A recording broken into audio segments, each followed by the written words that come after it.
All right, let's get started. Okay, welcome to the SWE job hunt. What does SWE stand for? Software engineering. So, well, in Canada, I guess you can't say engineering, it's development, but, you know, same thing. So, we're guessing the real reason why you're probably at a hackathon is to work on some side projects. Why? Because maybe you want to put them on your resume. So, you probably walked around sponsor booths, trying to get people to, you know, build rapport and hopefully get an interview. Totally understandable, we've all been there, and that's what this workshop is going to be geared towards. All you keen people heading out to hackathons, good for you. So yeah, also disclaimer, the opinions expressed here are those of our own and are not representative of the hackathon or the people sponsoring, so just a heads up. Alright, so who are these two dudes? I'm Calvin, this is Anthony. According to those arrows, if you are from Waterloo and you're in math and CS, you've probably used his notes before, so little memory hook for you there. Anthony is kick-ass. He has worked at WhatsApp, A9, so Amazon, Yelp, and Mozilla, stack dude. I was actually not in CS before. I used to be in AFM, and I switched over into CS, and most recently I did my last co-op at AWS, so Amazon as well. So we've actually both decided to forego getting full-time employment, and we are now doing remote consulting work. We specialize in rapid solutions for React and analytics, mostly front-end in React. We can talk about that after if you're interested in hearing more and why we didn't choose to go full-time. But we have done many interviews, and this is what we're going to share with you guys. Starting off, okay, where are you guys from? Who here is from Waterloo? Show of hands. Okay, looks like a good half of you. Okay, who here is from high school? Who's a high schooler? A couple of you. Okay, who here is from another university, not high school, not Waterloo? Show of hands. Okay, good. Looks like about half, 40%, 10%. Okay, so we'll know who to gear our talk towards. Alright, so what are you guys trying to learn? Okay, there's like 5 different topics. Okay, I'm going to do a show of hands. You only get to choose one. If you think this topic is the most important for you personally, raise your hand. So starting off, where do I learn all this stuff? Who thinks that's the most important? Show of hands. Oh, yeah, sure. Okay, I'll give you a list. I'll give you a list. Okay, where to learn, okay, starting off, where to learn all this stuff, how to have a good resume, interviewing, general career advice, like I don't know what I'm doing, etc., and how and where to apply. So those are the list of 5 options. Okay, so let's see a show of hands. Where do we learn this stuff? Show of hands, who thinks that's most important? Okay, a couple of you. Okay. Having a dope resume. Who thinks that's very important? Okay, a few more of you. Okay, having trouble with interviewing. Okay, a lot of you guys. Okay, cool. For all you guys interested in interviewing, we're going to be doing a quick mock interview ourselves to show and be showing you how the master does it, and you'll get an idea of how to approach some of these problems. Okay, who's interested in career advice? Number 4. Show of hands. Okay, a couple of you. And how to apply for jobs efficiently and very well. Okay, a couple of you as well. Okay, so it seems like the main focus of this talk will be for interviewing, hence the title. So yeah, that's what we'll be focusing on. But we'll touch on every single topic as well. Okay, so starting off with skills. Okay, yeah, but I'm not good enough. I don't know React. I don't know Ruby on Rails. There's so many different skills I have to learn. Like, looking at job descriptions, it seems like the most horrifying thing. Like, oh, I'm such a noob, I don't know anything. And maybe you have more objections like, oh man, my grades are shit. I'm not that good at interviewing. If you're from Waterloo, maybe you've had not that great co-op evaluations, and, you know, as I said before, maybe you don't have all the relevant skills. And you know what? That's okay. So as an example, I used to be in accounting, and I hadn't written a single line of code until my 3rd year. So all of you guys, if not most of you guys here today, already have a head start like above me. So honestly, like, it sounds like I'm boosting, but I'm not that smart. Like, if I can figure it out, so can you guys. So there's a bit of faith for you guys as well. My other friend Matt, who's not with us here today, he actually used to only do math and finance. He wrote his first line of code when he started school as well, and then he became a data scientist at Snap and Uber 3 years later. So, you know, if we can do it, you guys can do it. How? Main two things: work ethic. Like there's really no getting across work ethic. Like yeah, everyone says yeah, work smart, not hard, but you need to do both. Like you can't just try to find all the shortcuts. Like a lot of the ones that we're going to tell you today are indeed shortcuts, but to be honest, wrong slide. That's the wrong slide. Yeah. Lost my train of thought. Oh, right. Okay, so work ethic, right? So we're going to tell you a lot of shortcuts and a lot of important tips. But the thing is that, at least for me personally, without those tips and tricks and working hard, I don't think I would have been able to do what I am today. So that's something to keep in mind, that work ethic is extremely, extremely important. The second thing is thinking from first principles and being multidisciplinary. So as an example, Matt and I used to come from finance and business backgrounds, and we thought, oh man, all these guys in engineering and CS and stuff, oh, they're so smart. Like, how do we even compete? Like, there's some people that have been coding since they were 12, and like, you know, it's just, it's a lot of pressure. And you think, well, how can I even compete with these guys? Well, a lot of the ways you can choose to think about it is going from first principles. Okay, so what is going from first principles? First principles is breaking down a problem into its most fundamental parts. So you might wonder, okay, well, what does that have to do with job hunting? Okay, so let's give an example here. For example, you see many, many sponsors out there today. Why are they here? Why are they spending $3, $5, $10, $20,000 to be here today to talk to you kids? Why? Why are they doing this? Maybe for branding, maybe they just want people to use their technology, but let's be honest, the real reason why they're here is for recruiting. They want to talk to you guys. They want to get to know you more, and they want to see, you know, what's out there in this tech space. What are people doing? We're competing against other companies for talent. What is going to convince you guys to join us and not Google or Facebook or whoever is out there also recruiting? So you need to think of these things kind of from like a business standpoint where, okay, well, why do they want to recruit us as software engineers? Well, one very important trait that we all carry when we write code is our code, well, in theory, is supposed to be scalable. One line of code can serve thousands, if not millions of people, and that's insane leverage. You might think, oh man, they're paying us like, you know, $100K a year to write this code. Yeah, but you as one software engineer can service thousands, if not millions of people. And for that business, millions of customers equals millions of dollars. So keep in mind that, okay, me as a software engineer, you know, you may feel a little bit worthless like how, you know, we kind of felt at the time, but if you think about why a business wants to hire you, you suddenly feel more empowered when you break it down as to like, okay, what do they want, right? Because it's always a business transaction. It's always like you're making a deal with the employer. When you shake their hand from the interview table to signing your offer, they want you there to make more money. That's why they want you.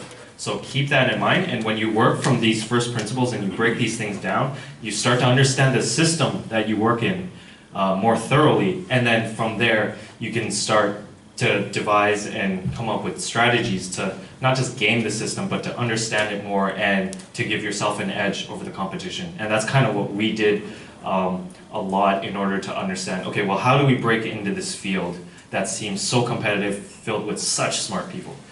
That's how. And then building upon skills. So you'll see a lot of job positions saying like, oh, you know, you need 3 years of experience with React, you need 1 year with Ruby on Rails. Like, I feel like I don't know any of this stuff. Like, how am I supposed to get experience if I don't have any experience, right? Like, I'm sure we've all been through this problem. We've been through this problem you inevitably will if you haven't already started applying. Well, that's a very good start. Knowing what you don't have is very, very important. So you see, oh, lots of job postings. They're looking for React developers.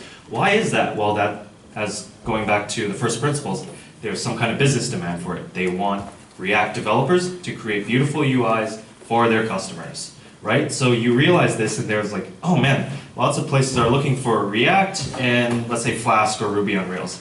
So then what you can do is start talking to people who are older than you or more experienced than you and ask them, hey, you're a React developer, you're a Ruby on Rails developer, how did you get started? What resources did you go through in order to get started? Why do you do this? Again, break it down, right? These people have already been through the struggle, like we've already been through the struggle, and now we're telling you the condensed version of what we went through. We don't want to tell you like 3 years cumulatively of what we tried to doing and what didn't work and all this stuff. No, you just want to ask people who have kind of already made it, and they'll tell you exactly what you need to know.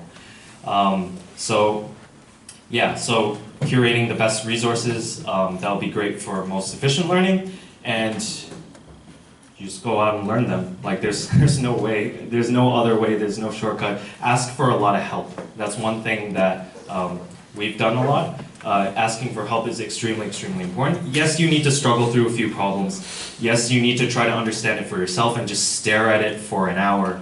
But after a certain point, you have to get yourself unblocked. Otherwise, you're just going to get demotivated and give up. Like that happens a lot, and you know, that's just how it is. And things change fast. We are in the tech world after all, so you need to stay on top of your skills on top of that. But as you get more and more experience, it becomes easier and easier. Why? Because you start to build trust with your credentials and your credibility. All right, making the resume. Yeah, resume. Yep. Cool. So some tips that have really helped us, study how other tech resumes look and think like a recruiter, right? Put yourself in the employer's shoes. Okay, if I was a recruiter at Facebook, okay, why would I want to hire this person? Well, they must have some kind of outstanding ability in some way, you might say. But that's not the only thing that you can do to stand out.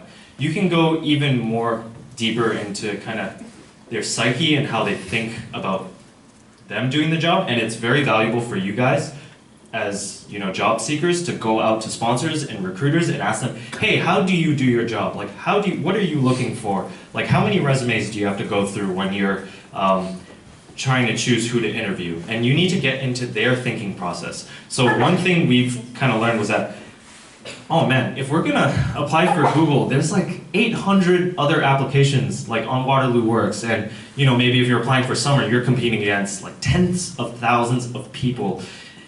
And even if you're really impressive, it's still gonna be hard to stand out. Why? Because there's so many resumes to look through. So one way we've helped ourselves stand out, it seems kind of intuitive, but a pretty resume is really, really important. And I don't mean pretty as in clean, I mean pretty as in, wow, that actually looks like a piece of art, kind of. Like graphically designed, beautiful, colored. Because think about it. Look at like 5 of your friends that are in tech and look at their resumes. They're probably Microsoft Word resumes or like LaTeX templates, and you start to realize after a while, shit, they kind of all look the same and they're all black and white. So imagine if you were a recruiter that had to sit there and read through 200 of these resumes. You're gonna fall asleep after like the first 50. So how can you use this kind of thinking to your advantage? Well, okay, how am I gonna stand out? Okay, I haven't worked at Facebook before, I haven't worked at Amazon before, or any, or maybe you don't even have like a co-op or internship experience. And you know what, that's okay. Like you can still get by with projects and having a pretty resume. So why a pretty resume? Because when you look through 100, 200 resumes, right, like there's so many bland black and white resumes that if your resume is colorful and pretty, they might stop for a second and be like, whoa, that's actually a really nice resume. Okay, you know what, I'm gonna give this person more of a chance. They maybe don't think this out loud, but subconsciously they think that. It's like, let's say you go to a prof's lecture and it's like, oh, this is so boring, like I'm falling asleep. And then the prof cracks a really funny joke and suddenly gets you engaged again. It's kind of like the same idea. So yeah, having a colorful and pretty resume, very important. Also get it reviewed by 5 to 10 people older than you. They could be upper years or people working full-time jobs. Getting your resume roasted is very, very important because you don't know what you don't know, right? Like, a lot of times it's like you get advice that's like, oh, I didn't even know that I had to do that. And I didn't know that that was important to, a recruiter or an employer. And they'll tell you, yeah, no, that's extremely important. Make sure you highlight that. So get your resume critiqued a lot. Like, I personally got my resume critiqued by like 25 people easily. So get it reviewed a lot, and that will really help you out. As for the specifics of your resume, so you know how you have bullet points under each job experience? I'll answer questions at the end, yeah. So for each bullet point in your resume, you want to highlight the 3 whats. So what are the 3 whats, right? So you want to talk about what you did, of course, with what tech did you use, and what did you accomplish. So let's say you were like, here's an example. Tore out MongoDB, so you explain what you did, and you explain what technology, and ended up saving the company $20,000 a year in, hosting costs. And the last what is so what? What did you accomplish? So if each bullet point of yours is formatted in that way, it's a really strong sell because, especially if you use a lot of numbers and percentages, companies like seeing results. Because as I said, when you do a job, it's a business transaction. So obviously the business wants, or the employer wants to be like, okay, why should I hire you? Like, why are you impressive? Well, I use this technology to make the company a lot of money or save the company a lot of money. And if you emphasize that, it's like, oh, okay, that's actually impressive. We could use someone like you and give you an interview. Also keep it as short as possible, 1 sentence per bullet point max. Brevity is key here because, if you put yourself in the recruiter's shoes, like, holy shit, it's like just like a wall of text. Like, you just don't want to read it. Like, imagine if I sent you guys each an essay and I was like, okay, read this, and then read like 200 other essays. You're going to be like, oh my god, I'm just going to gloss over every single one. So keep it short. If you think it's too short, make the font bigger. Some miscellaneous things, keep your education as 1 line at the top. So for example, University of Waterloo dash computer science dash graduation year. Graduation year is extremely important. That's one of the things that recruiters will definitely ask you, like during a phone screen. They'll be like, oh, okay, cool, what school do you go to? Okay, cool, all right, when do you graduate? Why do they ask that? Because they want to poach you for full-time. They want to get you in for full-time. If you're doing an internship, they want to know, oh, when this kid has done his internship, we want to have him on as a full-timer. And hopefully you do well in your internship and you get a return offer, and that's what they're interested in. Having you stay with their company as long as possible. That's why they hire interns. So graduation year is extremely important. Also keep your technical skills at the bottom. Reason being, your projects and work experience will tell the recruiter or employer everything they need to know about your technical skills. Some places to apply. There's a big list over there. You got it? Okay. So they could be intern.supply. Tons of internships there, especially in the US. Hackathon sponsors, very, very important. Build rapport with some of them. Talk about their tech, etc. It's important to build rapport and get their email so you can follow up later. Ultimately, referrals are best. If you have a few close friends that are older than you or have worked at places that you would like to work at, asking for a referral is also really good as well, and that helps you get your foot in the door much easier. I actually got my first dev job through a referral, and it ended up being one of my best internships ever, because my friends who worked there had said a lot of great things about that company, and I ended up learning a lot too. Also, another way is to go on TechCrunch, Crunchbase, breakout lists, etc. See all the companies that have, it's like they're going to be on there, they're going to be like, oh yeah, we scored this big client, or we raised all this money. That means, hey, they're successful, they're probably going to be hiring for more people to satisfy whatever their need is.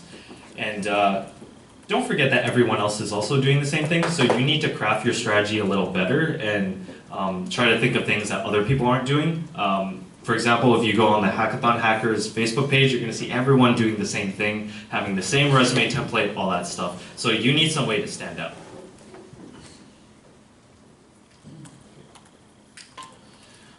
All right, interviews. So I'm going to give some general advice with interviews, and then Anthony and I are going to do a quick mock interview to show you sort of like the best practices and how to think about certain problems. So yeah, for the lead code section, we'll be doing that. But let's start off with some general advice.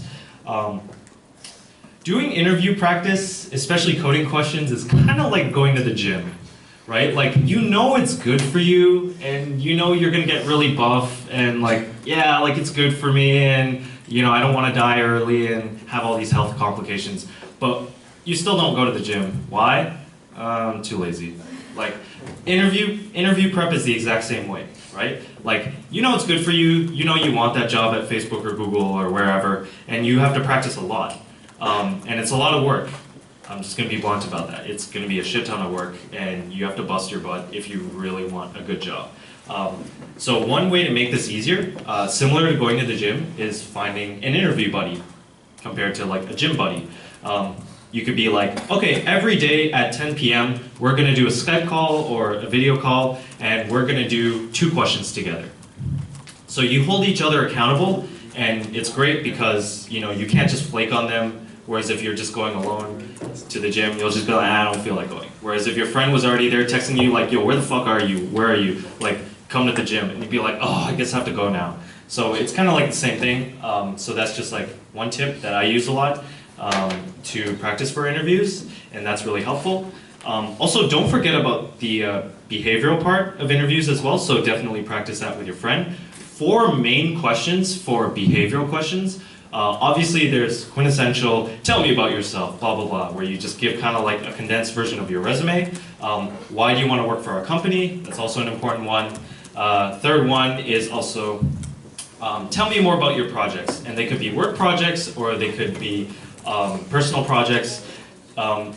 For projects, I'm going to add this as a caveat. It's better to have one big substantial project than to have a bunch of tiny little like shitty hackathon projects. Why? Because sometimes they want you to go really in depth about your project. And it's important for you to really understand and really put a lot of time into each project in order for the employer to get a sense of, wow, this person really understands this material. If I ask them, oh, why did you choose Ruby on Rails versus Django? And you have an educated reason why, because you did your research and you put a lot of time in your project, that will really help you stand out and really help you like impress the employer, and also, most importantly, for your own learning, you'll understand things a lot better and get a way better intuition of what you're doing.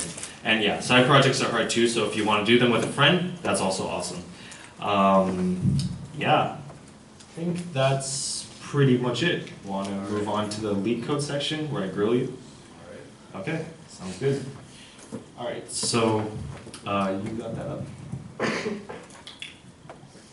Okay, so how this is going to work, I'm going to act as the interviewer, and Anthony is going to act as the interviewee, and we're going to treat this like a really quick mock interview. Okay, yeah, we're going to treat this as a really quick mock interview. I'm going to ask him a behavioral question, and then I'm going to give him the question, and then he's going to solve it and walk through his thinking process of how he thinks about a question when he gets it, and he's going to give an algorithm and then solve it, and then at the end, I'm going to ask him some questions as an interviewer, like, do you have any questions for me? And that will be the mock interview. So a lot of interviews tend to follow that format, especially if you're applying to jobs in the States. For Canadian companies, it's a little more sporadic, where they might just ask you like, oh, do you know what a NoSQL database is? And they might ask you like random behavioral questions. So that's just a heads up for Canadian companies, but for US companies, a lot of them will follow this format. So if you're applying to US companies, pay close attention. All right, cool. And I didn't actually know Calvin was going to be asking those questions, just the technical one. So you're putting me on the spot here too. What do you think interviews are for? So, all right, cool. Okay, so let's get started. All right. Hey, Anthony, how's it going? Cool, so I have your resume right in front of me. Why don't you tell me a bit more about yourself? Okay. Well, I'm Anthony. I'm in 4B Computer Science, about to graduate after this year. And I guess I like long walks on the beach. Oh my god. And other interesting things. Okay, cool.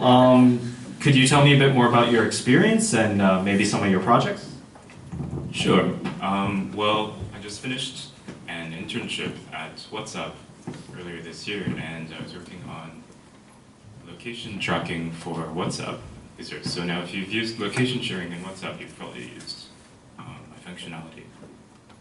I guess in my spare time I used to code a bit. I wrote some libraries, blah, blah, blah. Here's the library. It does this X, Y, and Z. Okay, very cool. All right, so let's jump into the coding portion of the interview. Do you have lead code set up? Okay, cool. All right. Okay, that's fine. Scroll to the top. Cool. Okay, so, all right, Anthony. So just before this talk, we picked a lead code question. This is a lead code medium, I believe. Yep. Lead code medium. This is something that you'd be doing typically every day or even multiple times a day. You'd want to do this every day to build your skills in interviewing. Cool. So, all right. Given an array nums of n integers, are there elements a, b, and c, which are integers, in nums such that a plus b plus c equals 0? And can you find all unique triplets in the array that give the sum of 0? Also, your solution set should not contain duplicate triplets. So here's an example. Interviewer would typically give you an example for intuition, and here's your chance to ask some questions to make sure you know and understand the question, and then get started. All right, so I'm going to use Python. Do you have? I'll just get started. Yeah, sure. So feel free to ask me any questions if you are unsure of the problem. Hello, test. Maybe just. I'll just mute my mic down. Sure. All right, so what we're looking for, I guess, is every 3 combination that has a sum of 0. So let's start by getting the combinations. Actually,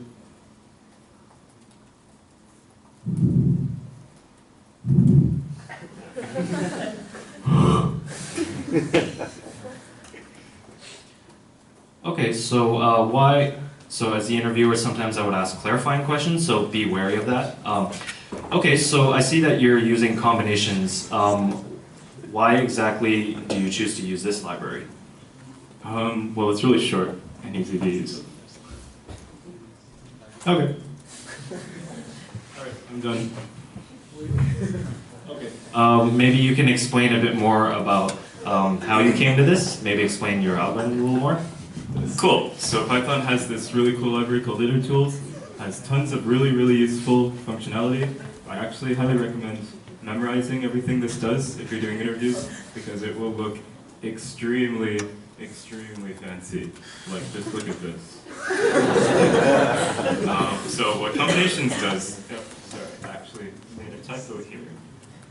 What combinations does is it finds every k combination in a sequence. And so here it finds every 3 combination, every 3 tuple that contains 3 distinct elements.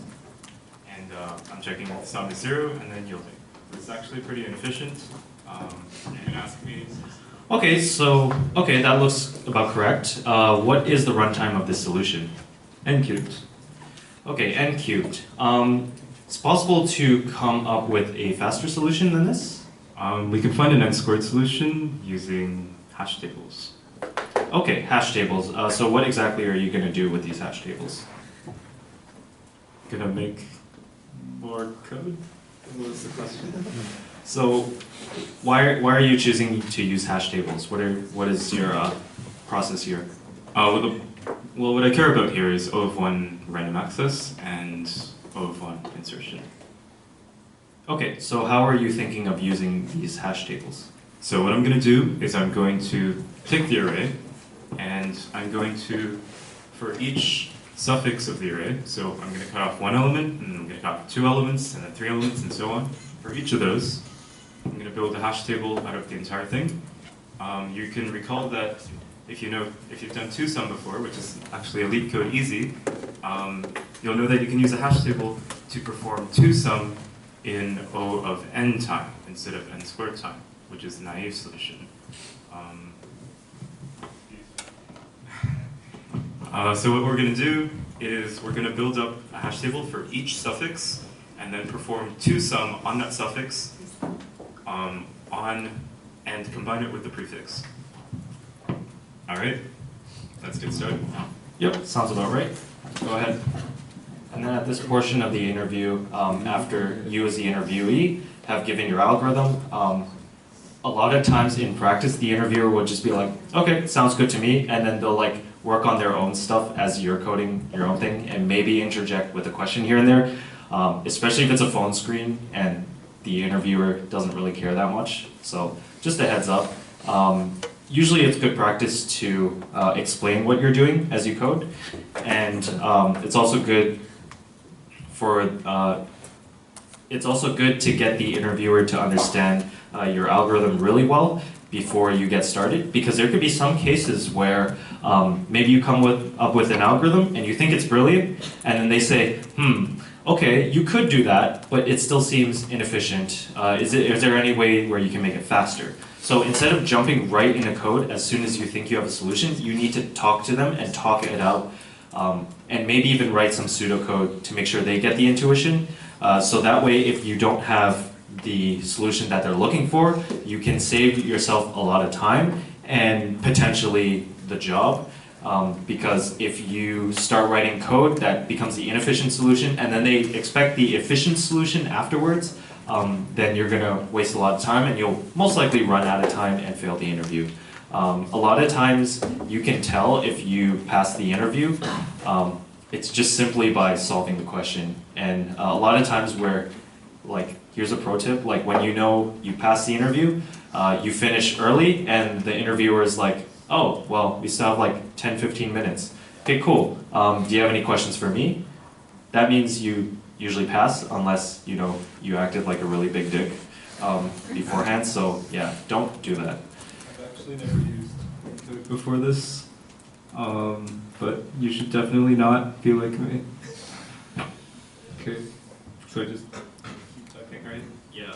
Maybe talk me through more of your process. Okay, well, I just made the suffix table, which is a list containing sets containing each element of the suffix. So now we can do 2sum in O of n time instead of n squared time. I'm going to have a helper function over here.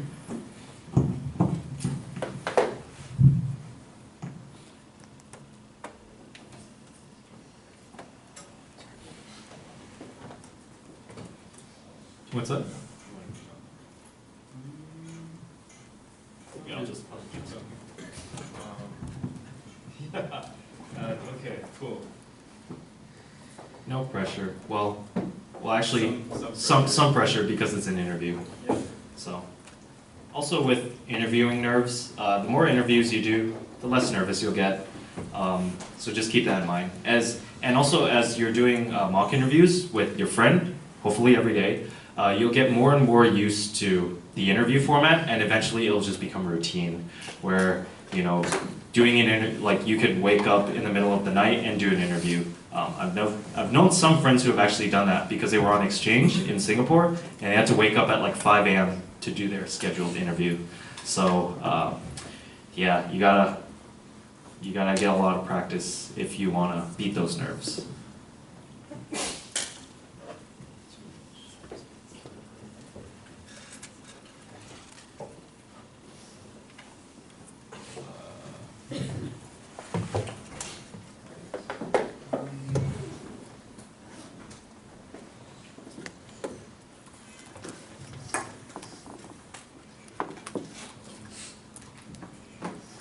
Okay, so it seems like you wrote yourself a two-sum helper. Could you tell me a bit more about how you plan to use this for getting their number in the sum? Sure.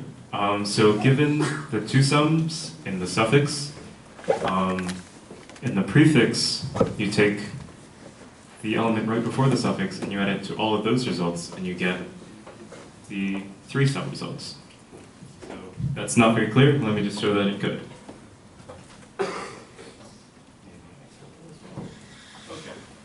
We'll show an example as well. So say you have this example. Solutions here. Let me just.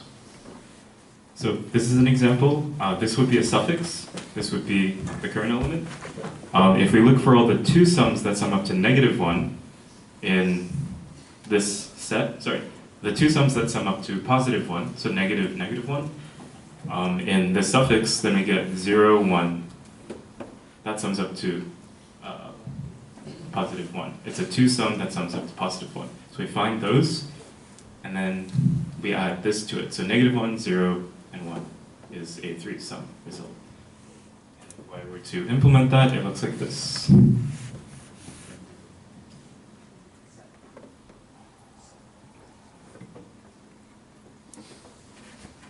Anyone have any questions about what's going on so far in the code? You can play interviewer and ask Anthony yourself. Show of hands, anyone? Okay.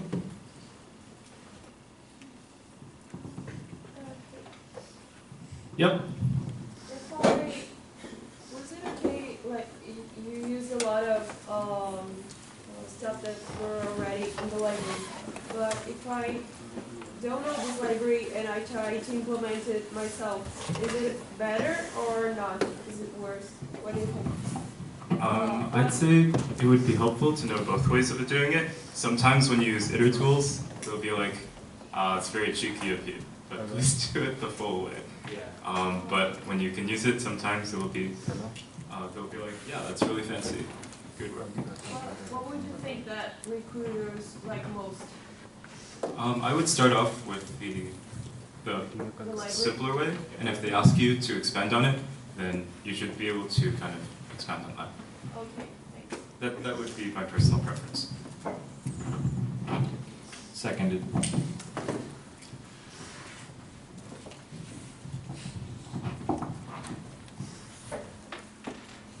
Okay, that's it. That's O of n squared on average. Okay, awesome. Well, that looks good to me. Good work. I don't know if you can run it without signing it. No, it's fine. Huh?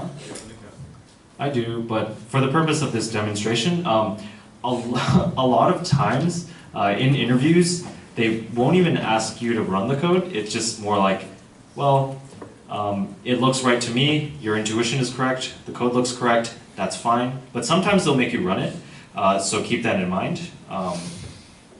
Yeah, that's pretty much it. Okay, great, so that looks good to me. Good job. Do you have any questions for me? Yes, so you mentioned that you guys work on teams that work on back-end infrastructure and front-end, right? Yes, that's correct, though we're only hiring interns for the backend and infrastructure team at this time. So here's a question I really like to ask. What kind of team structure do you guys use? Is it one manager and 4 individual contributors? Or how do you do meetings? How do you schedule? That kind of thing. You'll have 4 managers and there's going to be meetings in the middle of the night and you're going to be on call.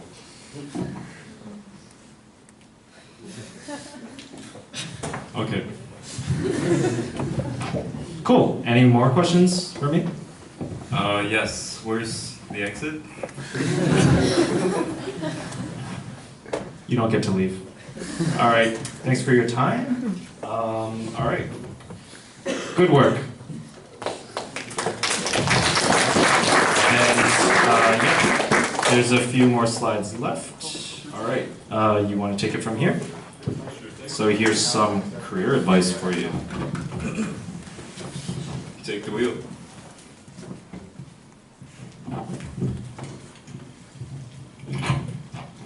Alright, so let's step back for a moment, stop, and think.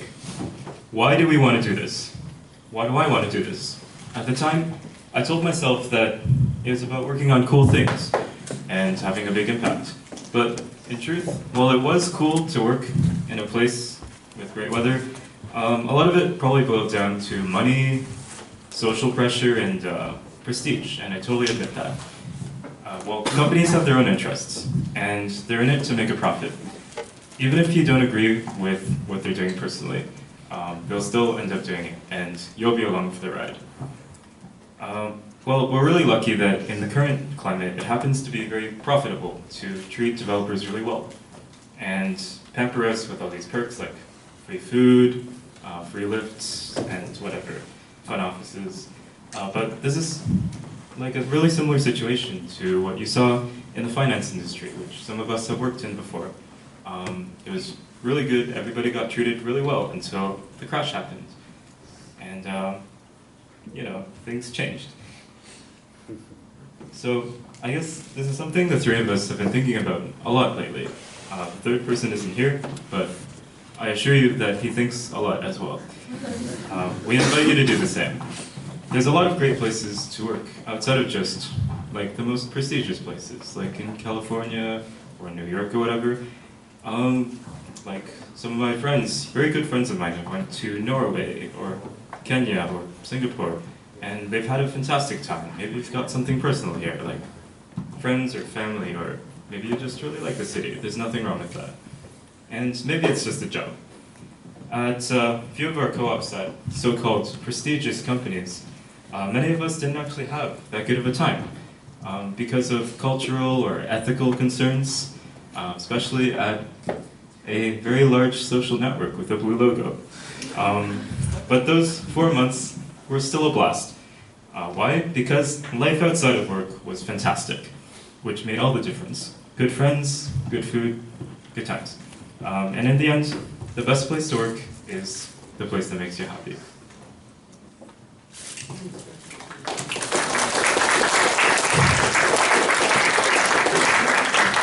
Thank you guys for listening. We'll be around for quite a while to talk to you guys. If you have, any concerns about the industry or your, okay, all right. So if you have want to get some career advice or even resume critiques, or if you're interested in Reactor Analytics or anything like that, either talk to us after or feel free to email us at hello@highpotnews.ca. Yeah, thanks for listening, guys. Hope that was helpful.